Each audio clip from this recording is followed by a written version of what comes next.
Hukum tidak hanya difungsikan sebagai penjaga ketertiban dalam masyarakat, namun juga harus diberdayakan untuk melakukan perubahan dan pembangunan agar berlangsung secara teratur dan tertib. Prof. Mukhtar Kusuma Atmaja dalam teori hukum pembangunan. Assalamualaikum warahmatullahi wabarakatuh. Shalom, Om Swastiastu, Namo Buddhaya, salam kebajikan bagi kita semua. Dan sudah kami hormati rekan pemerhati hukum yang berbahagia. Perkenalkan kami dari tim Thomas Group dengan saya Mika Adi sebagai pembicara pertama yang akan menyampaikan opening dan closing statement. Kemudian Amel sebagai pembicara kedua yang akan menyampaikan dari sisi pro, dan Irfan Sudi sebagai pembicara ketiga yang akan menyampaikan dari sisi kontra. Masih yang dibahas pada pertanyaan kali ini mengenai perpindahan ibu kota negara. Tuan yang terhormat ditinjau dari agensi sisi pro, pesatnya angka laju pertumbuhan penduduk di kota Jakarta membuat wilayah semakin padat. Ditambah lagi dari kondisi kota Jakarta yang mengalami penurunan lahan setiap harinya. Dari segi ekonomi, perpindahan ibu kota negara ditujukan untuk melakukan pemerataan pembangunan di Indonesia. Tuan yang terhormat dari sisi regulasi, pemilihan ibu kota negara ditujukan untuk Undang-Undang Nomor 26 Tahun 2007 tentang penataan ruang yang mengamanatkan bahwa pemerintah harus mengoptimalkan manfaat dan ruang dan sumber daya yang terkandung. Serta pemilihan ibu kota negara ini akan mewujudkan sila kedua dan sila kelima Pancasila. Tuan yang terhormat, berdasarkan fakta World Economic Forum, kepadatan penduduk di Jakarta sudah di atas rata-rata. Oleh karena itu, Tuan yang terhormat, pemindahan ibu kota negara harus segera dilakukan dengan mekanisme membuat regulasi di tingkat undang-undang, kemudian melakukan pemindahan kantor-kantor lembaga pemerintahan. Tuan yang terhormat, bukan kali pertama suatu negara memindahkan ibu kota negara yang dapat dibuktikan dengan negara Brasil yang berhasil memindahkan ibu kota negara.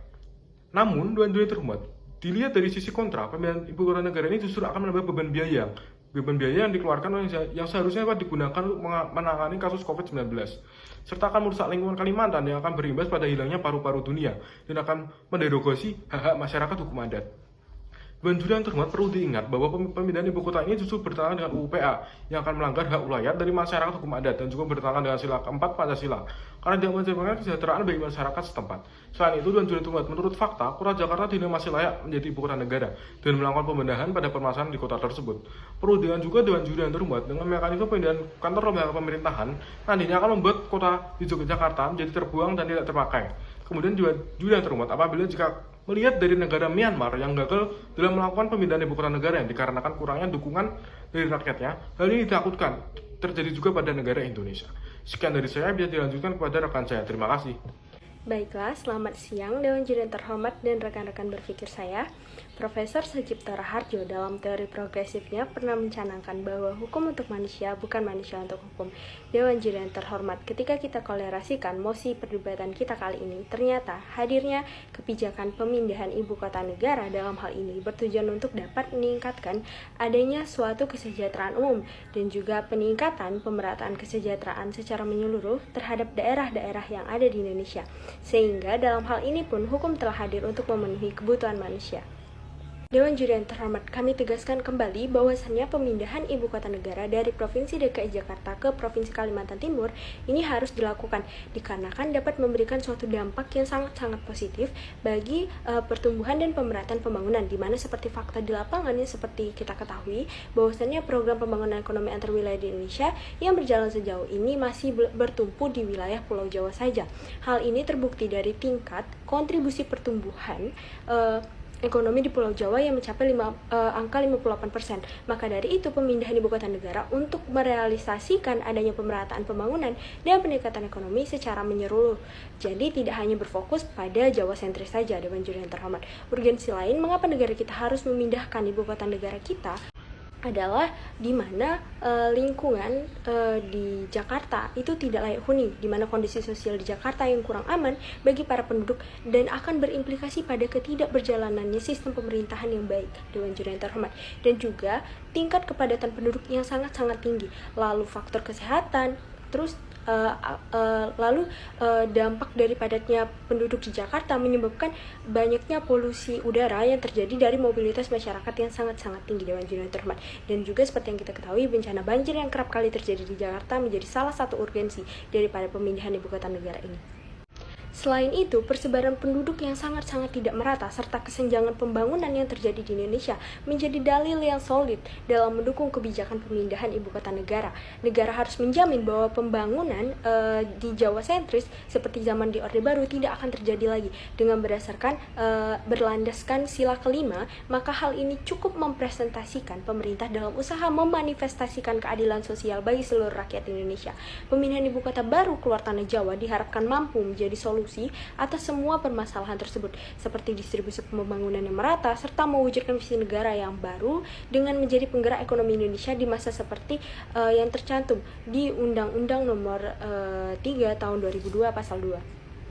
Dan juga Dewan Juri yang terhormat mengingat bahwasannya dalam sidang paripurna DPR RI yang secara resmi telah menyetujui rancangan undang-undang Ibu Kota Negara menjadi undang-undang, maka dengan disahkannya RUU tersebut, maka rencana pemindahan Ibu Kota Negara ke Provinsi Kalimantan Timur harus terrealisasi dalam waktu yang dekat. Dewan Juri yang terhormat, ternyata keberpihakan kami dalam mosi perdebatan kali ini didasarkan pada tingginya tingkat kepadatan penduduk di wilayah Jakarta. Hal ini pun bukan suatu hal yang asumtif, Dewan Juri yang terhormat. Mengapa? Karena dari data yang kami dapatkan melalui BPS DKI Jakarta itu bahwasannya terdapat kenaikan penduduk ibu kota Jakarta selama periode 2019 sampai 2021 dengan jumlah penduduk 10.609.681 jiwa. Hal inilah yang mana akan berimplikasi terhadap tingginya mobilitas penduduk di Jakarta, Dewan Juri yang terhormat. Adapun mekanisme yang kami tawarkan dalam pemindahan ibu kota negara ke Kalimantan adalah sebagai berikut. Yang pertama, upaya yang harus kami lakukan adalah mensosialisasikan terhadap warga masyarakat Indonesia mengenai adanya kebijakan pemerintah melalui pemindahan ibu kota negara. Lalu yang kedua, kami akan memindahkan ibu kota negara yang tadinya berada di Provinsi DKI Jakarta menjadi ibu kota baru di Provinsi Kalimantan Timur dengan alasan yang pertama, alasan utama adalah beban Jakarta dan Jawa sudah terlalu berat. Lalu yang kedua adalah alasan kontribusi ekonomi di Pulau Jawa terhadap pertumbuhan ekonomi Indonesia atau PDB itu sangat-sangat mendominasi. Mekanisme kami yang ketiga, kami akan mengoptimalkan DKI Jakarta sebagai pusat kota bisnis. Jadi nantinya perekonomian tetap berjalan seiring dengan adanya pemindahan ibu kota yang baru, Dewan Juri yang terhormat. Di mana kita berkaca pada suatu kajian perbandingan dengan negara Kazakhstan, Dewan Juri yang terhormat, di mana negara tersebut telah sukses dalam memindahkan ibu kota negaranya. Di mana jika kita belajar dari pengalaman yang dialami oleh Kazakhstan, kunci terlaksananya pemindahan ibu kota adalah ada di tangan pemerintah. Selalu jika kita memindahkan ibu kota negara ke Kalimantan Timur, kita tidak serta-merta mengalihkan perhatian kita terhadap Jakarta sebagai ibu kota lama dari negara kita. Hal ini akan dilakukan dengan membuat terus Jakarta berkembang seiring dengan pemindahan ibu kota negara. Maka dari itu, Dewan Juri yang terhormat, kami rasa mekanisme-mekanisme yang kami tawarkan jauh lebih solutif dan lebih menjawab adanya mosi perdebatan kali ini. Maka dari itu, kami dengan tegas, lugas, dan mantap sangat menyetujui adanya mosi pemindahan ibu kota negara. Sekian dari saya, terima kasih. Selamat siang Dewan Juri yang terhormat, perkenalkan saya Muhammad Irfan Zudi sebagai pembicara ketiga dari tim kontra kelompok Thomas Hobbes, yang mana Dewan Juri yang terhormat, rekan saya dari tim pro sepertinya ada kekeliruan dalam berpikir, yang mana apabila pemindahan ibu kota benar dilakukan, maka biaya untuk memindahkan ibu kota jauh 1000 km ke utara selama 10 tahun diperkirakan mencapai 466 triliun, yang mana 19% dari kebutuhan dana itu merupakan hasil kemitraan publik beserta swasta dan investasi swasta. Pengaturan itu dapat menciptakan perangkap hutang, Dewan Juri yang terhormat, terutama jika kota ini tidak berkelanjutan secara ekonomi, yang mana untuk saat ini Indonesia sedang mengalami krisis ekonomi akibat dampak dari COVID-19, serta masalah lainnya seperti krisis kelaparan, kesehatan, lapangan kerja, dan masih banyak lagi. Selanjutnya, Dewan Juri yang terhormat, terkait masalah lingkungan di Jakarta, banjir, tanah longsor, ancaman kurangnya air bersih dapat menjadi ancaman serius di Jakarta. Tetapi pemindahan ibu kota bukanlah solusi yang tepat, Dewan Juri yang terhormat, karena hal tersebut akan menimbulkan masalah lain yang tidak dapat diselesaikan dari akarnya, yaitu masalah tanah dan manajemen air yang benar. Apabila tidak diselesaikan, maka masalah di Jakarta tidak akan pernah selesai.